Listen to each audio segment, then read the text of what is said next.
Welcome back. Let me say this. We moving on along. National championship over in college football. Conference championship week is upon us. But we gonna recap this divisional round. Hell, we even got some coaches fired. Couple coaches that got fired, then got hired. We got quarterbacks that got injured. It was just a lot. But we gonna start off with the controversial game itself between the Buffalo Bills and the Denver Broncos, with the Broncos taking that game and advancing on to the AFC Championship for the first time in 10 years by a final score of 33-30. I know it was a bad day for the dynamic duo as we both picked the Bills. I know Dre led off with don't bet against Josh Allen twice. He didn't want to do it. My whole thing was I picked the Bills to go to the Super Bowl as my AFC pick and the Rams for my NFC pick. I can say I'm still alive halfway. But what we got for this game? Yeah, man, I want to start with me going over 2 in the AFC altogether. I whiffed. Straight up. Both of my picks were bad. Like I said in the episode, I wanted to pick with Denver, but for obvious reasons, I had just picked against Josh Allen the week before, so I didn't pick against him twice. But like I said, fool's gold, that ended up coming to bite me back in the butt. And of course, the Bills went on to lose, and unfortunately, in that loss, Bo Nix came up injured, which is a really big critical part of what's going to happen this upcoming week. It puts a huge damper on the conference championship. That would have been a great contest between two young quarterbacks to see who's going to go and try to etch their name in history. But speaking back to the Denver and Buffalo game, it just would not be a Bills game without some controversy, some overtime, some changing of rules to cater to the man, the myth, the legend himself. And we talked about it in the last episode. Depending on which version of Josh Allen shows up, it's going to tell you which kind of game it's going to happen. And apple, cherry, and pineapple turnover, Josh Allen showed up. And boy, was he out there giving it away. If that version of Josh Allen doesn't show up, he ain't even on the podium crying. But because of it, he came up to the podium with tears in his eyes, hurt because he know his biggest opportunity to advance was now, and the best chance for him to win was this past weekend. So, it's a tough slate. Sean Payton, like we talked about in the episode, Sean Payton doing Sean Payton things, fighting to the very end, going into overtime, being able to, put his defense out there, get a tough stop against a great team. And then going out and executing. Like I said, unfortunately, Bo came up hurt. And again, I want to give my hats off to Sean Payton because I feel like he handled the going back to the press and talking to the press about his injury very well, without, letting that information leak out to the team or trying to address them all at one time and, trying to dampen their celebration at the same time, but just being real and being, challenged and focused to go ahead and move on from that. So yeah, hats out to the Broncos. They go into the conference championship without their quarterback, but they should be very proud of their season so far. Joshua Patrick Allen, front and center for me, please. Man, 4-piece turnover special. 2 of them is like, bro, excuse my language, what the French? I ain't even gonna say the word. We get a fumble before halftime for no reason. And if I'm not mistaken, you get the ball back. We know they turned the ball over coming out of the locker room, but we don't know that's going to happen moments before halftime. Okay, cool. You're only down, 17-10? So we take this knee. We go into the locker room down 7 points. Okay, cool. I understand you got an MVP quarterback. But sometimes you just got to know what the song say. Know when to hold them, know when to fold them, man. You just got to know when to. All right, cool. Let's just re-up. Halftime, come back out, start fresh in the second half. Cool. We now Denver gets free 3 points after going down the field, killing clock, and getting a deep touchdown to it and hitting the guy. that dropped the pass earlier in the game in the red zone himself. He gets a deep strike from Bo Nix and gives them the lead. And then we get that. So they get like 10 points in about a 2-minute span, let's just say. All right, we come out of the locker room.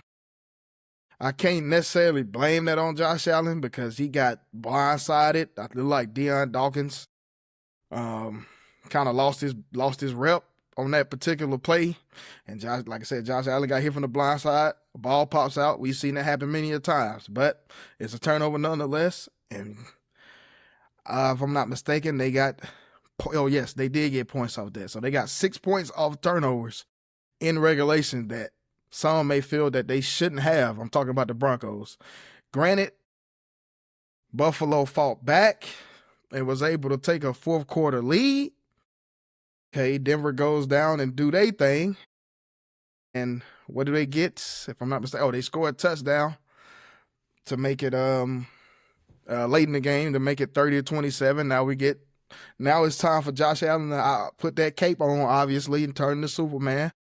They tied the game up 30-30, and then overtime. With the overtime rules, you want to go on defense first with this overtime rules because, you get the ball back, you score, you win. It ain't like years past, or even if the other team scores touchdown or field goal, you still get a chance to go match that. And then after that, it turns into sudden death. Okay. If I'm not mistaken, doesn't Denver get the ball first in overtime? Yes, they did. All right. But also, I'm sorry, that last drive before when Josh Allen actually had a chance to end the game in regulation, I'm sorry. He overshoots, it was Dawson Knox. He just missed Dawson Knox because that looked like that was going to be a touchdown to win the game for them. Also, we talk about all the calls that happened in overtime that the refs botched on. But I think in regulation, that one where Riley Moss basically kind of hooked Brandon Cook's arm, I think, and not Brandon Cooks, but Riley Moss has a rep around the league of being a walking penalty per se, because they're not going to throw the ball Patrick Surtain way, obviously. So there's that. So I think they kind of bossed on that penalty more than any other non-calls or calls/non-calls they made. They definitely bossed on that one because it kind of hindered Brandon Cooks, because Brandon Cooks could have ran under that ball and had a chance to make a play on it and possibly catch it, touchdown. Like I said, Buffalo gets out of there with a win. But nonetheless, you don't never necessarily I don't really too much put games on Josh Allen. But, as they say, quarterbacks seem to get all the credit when they win, so they got to take all the blame for when they lose. So in this one, you had four turnovers, 2 costly ones, 3 actually, because the 3 out of the 4 turnovers that you had resulted in 9 points. They had 5 as a team. James Cook fumbled 1, but like I said, Josh Allen turnovers turned into points for the Broncos. So 6 points of regulation, and obviously the walk-off field goal in overtime. Hats off to the Broncos. Bo Nix played a great game outside of his 1 turnover. Got some guys going early. I know Cortland Sutton, he wasn't involved. He had a drop early in the game, and the next thing you know, he had like 4-5 catches in the second half and overtime. So he played big. RJ Harvey made some plays. Shout out to Marvin Mims, too. Marvin Mims had a hell of a game. I know Bo Nix dropped some dimes off to him twice. The touchdown to slot fade. Beautiful throw. He threw it up when Trey White was all over Marvin Mims' back. Beautiful throw. So, hats off to the Broncos. I hate it for Bo Nix. Suffers an ankle injury, but still finishes the game because, just at that point, you could tell he was wincing in pain, but he was running off adrenaline at that point, and then Denver escapes with the win. On to the AFC Championship.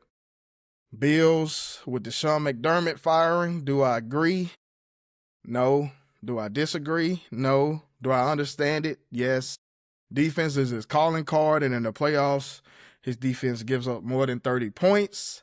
But I will say on the flip side of that, this man has brought you success that you haven't seen since you went to the Super Bowls those 4 straight years, which you lost. That's, making it to 2 AFC Championship games, making it out of wild card weekend a bunch of times. Yeah, they couldn't break through that glass ceiling. They couldn't get over the hump, however you want to slice it up. But who are they going to bring in next? Because this is yes, and we know the NFL is a results league, or any sport, or when it comes to coaching, it's a results league. So it's just like, hats off to Sean McDermott. He will get a job soon in the near future, I believe. But I don't, like I say, I don't agree nor disagree. I can just say I understand. But if you fire him, why not fire the GM with him? GM, they never brought any big time receivers, honestly, outside of Stephon Diggs, who they got rid of. So outside of that, who have they brought in at receiver? We've seen like the defense. They tried to bring some guys in, but some of these guys over the hill, like a Von Miller over the hill. Joey Bosa, not really the same player he once was for the LA Chargers. So it's really, yeah, you can fire Sean McDermott, but at the same time, it was just like it was mainly Josh Allen or bust for the Buffalo Bills, at least the last 2 seasons. So, that's pretty much all I got. But this was the Bills' window of opportunity. I don't think it closes, but this was their best shot to get it done.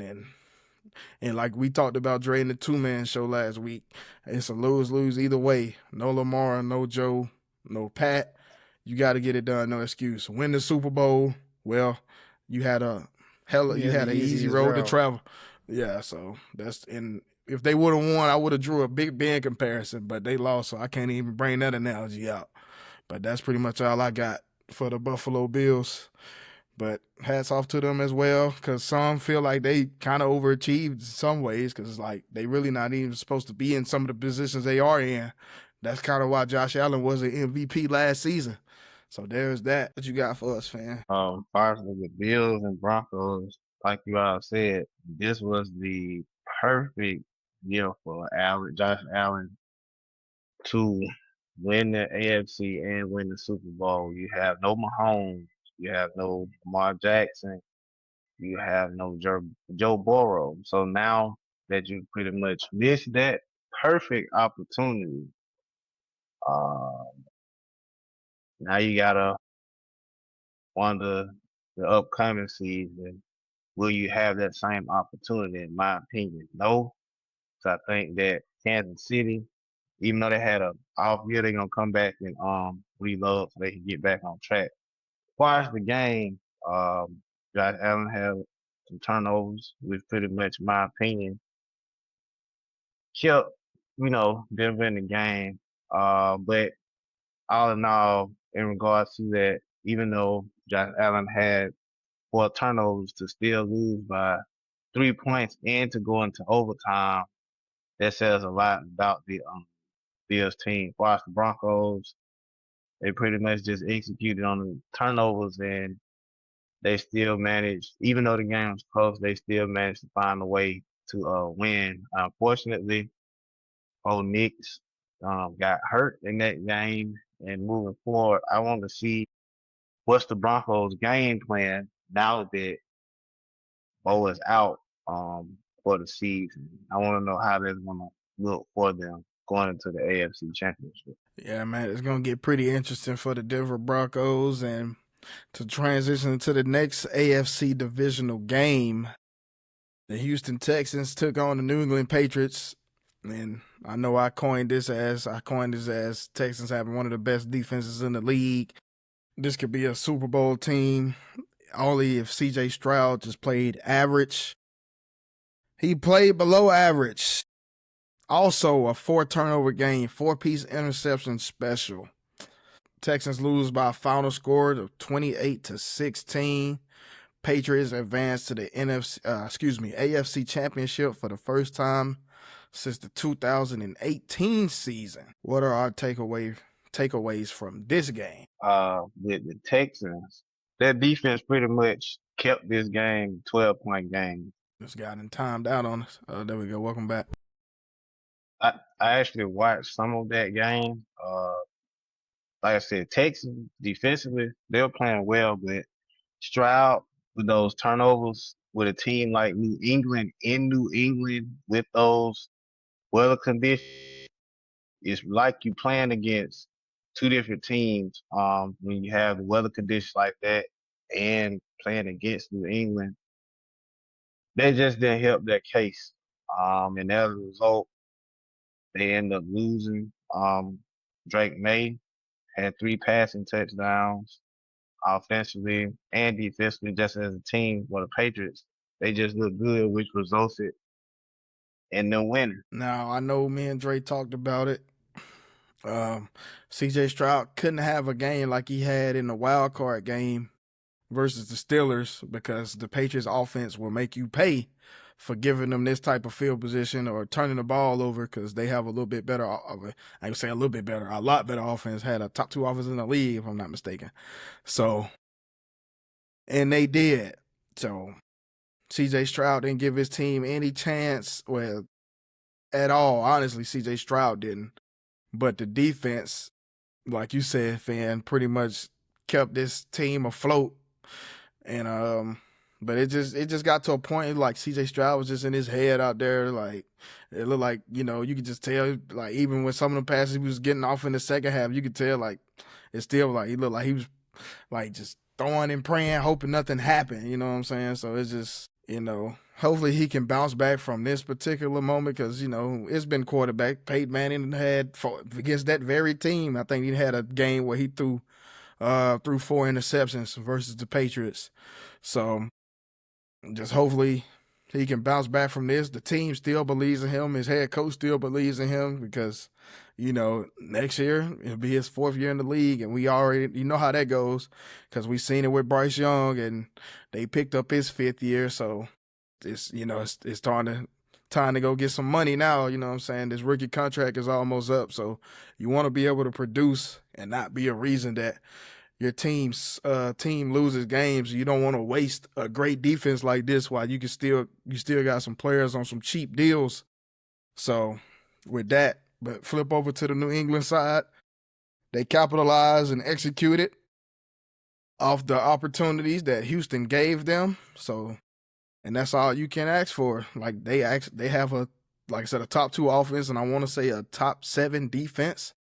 So they're very well put together. It's nice to see the Patriots. I know it's, because we've been in that Chiefs era, and, the Patriots kind of went downhill after Brady departed for Tampa Bay. Nice, but it's nice to see a resurge from Mike Vrabel. Might be a coach of the year, but we'll see how that goes. So, and now they advance. But I'm sure the competitive in them, I'm pretty sure, they probably not going to admit to this. I'm pretty sure they happy to not be playing against Bo Nix, but at the same time, competitive nature of a football team, you want everybody at their best.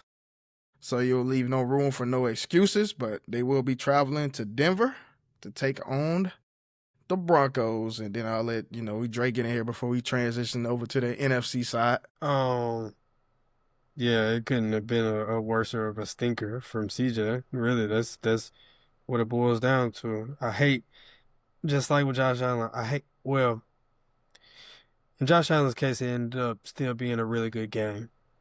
In CJ's game, I hate seeing quarterbacks severely underperform and them going out and wasting great defensive possessions, great defensive stops, not putting it together. I mean, again, just like with any other football team, they beat up and banged up, so they were missing 2 out of the 3 top receivers, 3 of their 3 receivers from last year around this time. So, a big difference. Like I said, no presence of a run game, played big time this weekend. So yeah, you get out what you put in. They didn't have anything to put in, especially not from the quarterback position this weekend. So, on to the next one for the Patriots. Now, just like with the Bills, it's the Patriots Super Bowl not to make at this point. So it's written in the stars for them to make it. They've been one of the hottest teams in the NFL, so no reason to stop now. So that's what I don't know. And like you said, as well as you, I went 0-2 in the AFC because I picked Texans, I picked the Bills. But on to the NFC side, and boy, I went 2-0. On the NFC side, let's start with the Sunday evening game with the Rams and the Chicago Bears. Rams going to Chicago, cold as hell out there. I think, had a wind chill of like 15, 20 miles. Temperature was in the teens, single digits, but nonetheless, Rams persevered to go on to win the game in overtime, our second overtime game of the weekend, by a final score of 20-17. What are our thoughts on this game? It was a good game. Yeah, it was a very good game. Even though Caleb Williams had I think he had 3 turnovers, or was it just 2? Yes, it was 3. He only had 3, and to still come out and only lose by 3 points, that says a lot. Unfortunately, the Bears came up short in a very impressive season, especially for Caleb Williams. As far as the Rams do what they do best, find a way to win, to go on the road, not having turnovers for the second week in a row, come out and win. It just says a lot about them in regards to this playoff push, and by them staying resilient and being on the road and playing how they're playing, now they've been rewarded with being in the NFC Championship against Seattle. So all in all, it was a great game. It was a great win by Los Angeles. I'll go in this. Matthew Stafford probably going to win the MVP. 1, 2, I told you, like we mentioned, Dre, the Rams style of football travels. They can run the ball well. They can play defense. And that showed. They ran the ball well. They played defense. They forced 3 turnovers. Matthew Stafford does what Matthew Stafford does. Puka Nakua's doing his thing. We even got a little bit of Devontae Adams. Tight ends, of course, and this Sean McVay offense, they going to thrive. We just got some great football. Now, on the flip side for the Chicago Bears, Ben Johnson got to know, stop playing analytic football. Hey, sometimes you just got to take your points, man. Early in their opening drive that they had for them, they could have took a field goal. You know what I'm saying? Instead of just, but I understand you trust your guys to go out here and execute, but sometimes, hey man, let's just take these points and we good to go. You don't take points off the board for your team, man. But he's a young coach, and as far as Caleb Williams making these immaculate plays again, back-to-back weeks in a row on 4th downs and critical moments.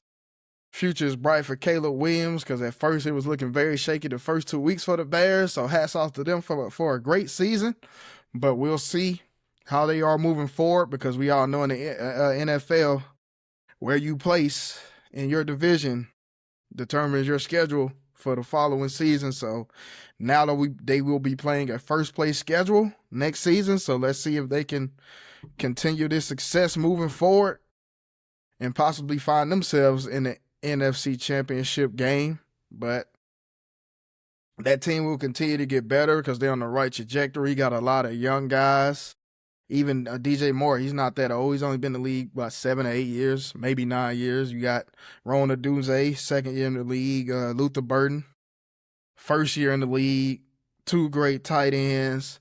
Got a solid offensive line. You can run the ball.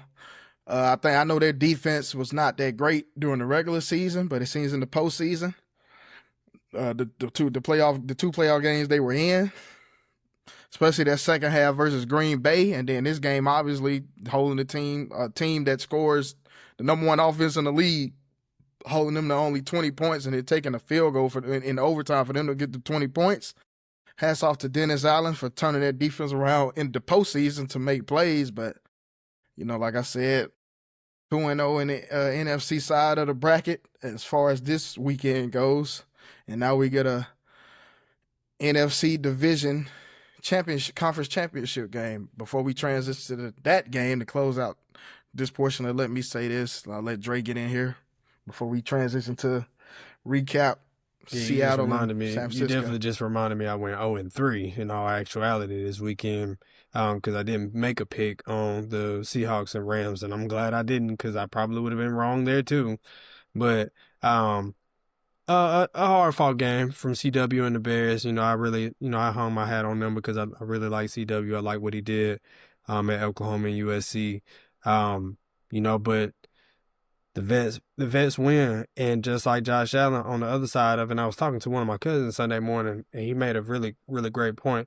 Matthew Stafford, is one of the only other trustworthy quarterbacks that's was left in that last couple of players.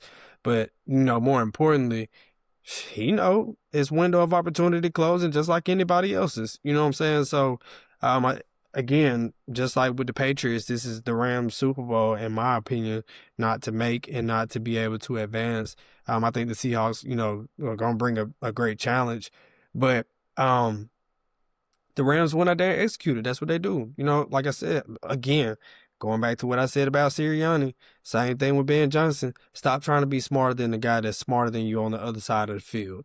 And when there's a guy on the other side of the field that's smarter than you, take what you can get. And, we talked about the Ben Johnson game from a couple weeks ago where he kind of shot them in the foot, being aggressive like that. And once again, overtime and everything, I still kind of feel like that's the same thing with this game. Like, being aggressive just kind of shot him in the foot in a couple spots. Hard-fought game for the Rams, man. That's what, winners win, vets vet, and coaches coach. And they had all three. And, thank goodness, Puka is healthy.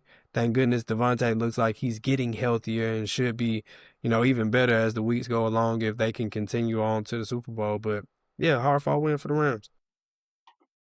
And they get the pleasure of taking on a team that they also are very familiar with, just like this team was familiar with when they took on this team 2 weeks ago.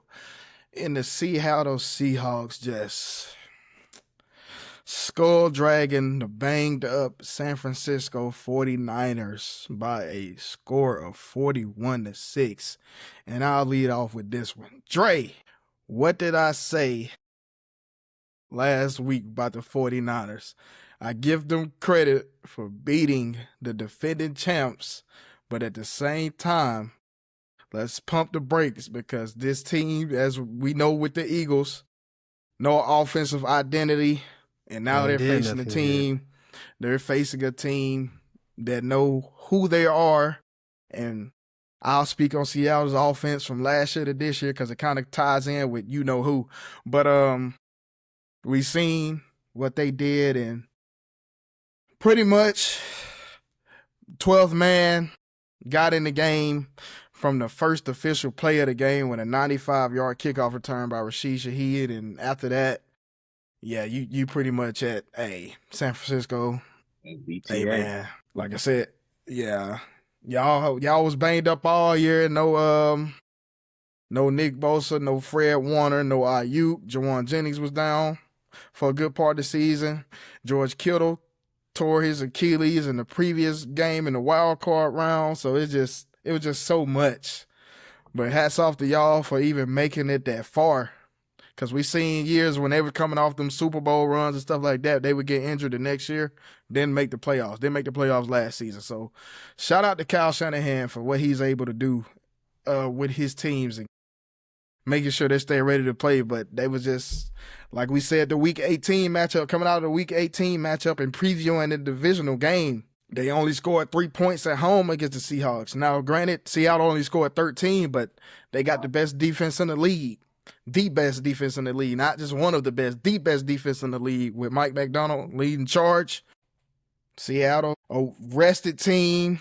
Then you got Seattle coming off that emotional win versus the defending champs. But like I said, you facing a team that is very familiar with you, and you just faced them 2 weeks ago for a chance to get said bye week. Seattle had time to heal up and get recharged. You had to go on the road in Philly and play a 4-quarter game, and you lost one of your best players in the process. But hats off to Seattle. First time back in the NFC Championship for them as well since since 2014, that is. So when they made the Super Bowl that year. But That's pretty much all I got for that game because everybody seen how that game played out. Yeah, So I ain't there's got that. too. So I ain't got. I ain't got too much either on that one, man. That just was straight BTA, man. It's just, I mean, that's what the one seed is supposed to do, though. So, you know, one seeds do one seed things. Like, I don't know, man, but disappointing showing from the 49ers, but dominance from literally the opening kickoff by the Seahawks. I mean, I knew from the kickoff, this is raps. So, This is pretty much all I got. You know what I'm saying? Pretty much all we got for as far as the playoffs. We come back and do a, preview conference championship. It's still a little too early. Maybe a Thursday, come back around and knock those out. But I want to talk about some coaches that got hired. We got Kevin Stefanski, Atlanta Falcons. We got John Harbaugh, New York Giants. And in the late hours of Monday night, we get Robert Saleh to the Tennessee Titans. Second chance. The Tennessee Titans. Saleh, what do we think about these hires? Saleh second chance at a low risk opportunity. I don't think the scrutiny that came from New York is going to be on him. That's the best thing about it. You know, you don't got to worry about New York fans, New York media. The Titans have low expectations, so he'll be able to come in and do things the way that he want to do them. Harbaugh, I think, like we kind of joked about, just a few minutes ago, he might have wanted to wait a couple of days. He had better opportunities coming, but at the same time, like, hey, the Giants' opportunity isn't bad if you watch what their potential was on paper, and you watch what their potential was, on field. They're going to get Scatterboo back healthy. They'll get Malik back healthy. They get Jackson, in better position, I believe, next year, and they'll probably draft pretty good. They got a pretty solid defense, so I think that's really a good match for him. I think Stefanski is a sneakily better move than what people are going to give it credit for in Atlanta. Yeah. He may not fit with Atlanta culture, but I think his demeanor as far as like, trying to progress his team. Trying to progress his team is very forward-minded. And for the offensive talent, like you said, he's an offensive-minded guy. For the offensive talent they got on that team, I think it fits very well. So it's been a couple hires so far that I actually support a lot. But what happens with a couple more of these jobs, I think we'll see by the time we do the preview show, after this. But we'll talk about it then. So first of all, I'm gonna say this: I do like that Saleh hire. I wouldn't even, just for the simple, not just you saying like it's a low risk, but for the simple fact that I like teams that have a defensive-minded head coach because it gives the coordinator time to you get one of these elite play callers. It just gives them time to just work on the offense. Now, let's say if Robert Saleh can convince Mike McDaniel to come call his offense for the Titans. You know what I'm saying? Let's see if we can possibly get that to go. But it's still some coaching vacancies open. We still got the Steelers open. We still got the Cardinals open. Bills just open up, obviously. So, Browns, Ravens. So we don't know who's going to fill these spots. Count Mike Tomlin out because he's not coaching. He said he doesn't want to coach next season. And like you said, Dre, with Atlanta, Stefanski, I just want to know, is he going to, because he was, before he took the head coaching job with Cleveland, he was the play caller for Kirk Cousins in 2020. So I want to know, as far as the quarterback decision goes, who is he going to go with? Is he going to unlock this offense to its fully potential? Or are they going to draft a guy opposite Drake London? Because we've seen that, NFL rosters are seen to try to have 1A, 1B at receiver. And then, kind of the offense kind of dipped when Drake London missed those handful of games. And then is Kyle Pitts going to thrive in his offense? Because he doesn't really get hurt like Njoku does, and he doesn't really go missing. And the only way he really went missing because it just seems like the previous coaches or previous play callers like Arthur Smith didn't know how to use a Kyle Pitts in certain moments. But we've seen Kyle Pitts come on the uprise this past season, especially now. I think money's on the table for him as well after he's just completed his 5th season. So it's very interesting for the Atlanta Falcons. And also, Matt Ryan had a hand in that. So why would Matt Ryan not go get like a offensive guy like Kevin Stefanski? I know people are gonna, how that whole Brown situation with the Shadur Sanders situation and all that went, but it's just like I always say this about like the Browns, Jets. It's just certain organizations just don't deserve to have nice things because just how they run their whole operation. That's why they cycle through so many coaches and so many quarterbacks and all that. But I think the Falcons fans will learn to love this as the season goes on next season. You know what I'm saying? But who is he going to bring in for his defense is a great question. So will Sean McDermott take the challenge to build the Raiders is a great question. But fan, before we get up out of here, what do you got for these coaching hires? I'm just gonna be real with you. I only just knew of Stefanski. With that one, I think it'll be good for Atlanta and Stefanski with a fresh start. Being in Cleveland with the quarterback controversy that they had this past season, now going to Atlanta, you got a fresh start, and now you can come in and pretty much do it how you want to do it without having to look up your shoulder in regards to which QB you're going to play. And that's pretty much it. Like I said, the other ones I didn't really know about. Harbaugh, I think Harbaugh will The be Robert good Saleh too. move happened late in Yeah, last night. I ain't know that man was a coach, but yeah, I think they'll be good. So I don't know who they're not. Oh, also the Dolphins' job is still open. I didn't even forgot about that one. But yeah, it's just certain. Even Brian Flores, his name should be out there. A lot of these offensive play calls, like a Clint Kubiak and the Kubiak brothers, for that matter, one in San Fran, one in Seattle. So it's KC going to be trying to very get me interesting. in. Like I said, Conference Championship week is upon us. We're down to the last two. Actually, we're down to the last three football games in the NFL as far as two conference championship games, and then obviously the Super Bowl. Like I said, I chose the Rams and the Bills when the playoffs first started. Bills are gone, Rams are still alive, so I just need the Rams. So obviously we ain't made the show yet, but obviously everybody know who I'm going with. If I'd said the Rams I picked the Rams to go to the Super Bowl to start. Before the start of the postseason, so there's that. But we will be back later on this week with another episode of Let Me Say This. For Fan Fedderson, Dre Davis, I'll be Anthony Likes. Thank y'all for tuning in. Let me say this out. Salute.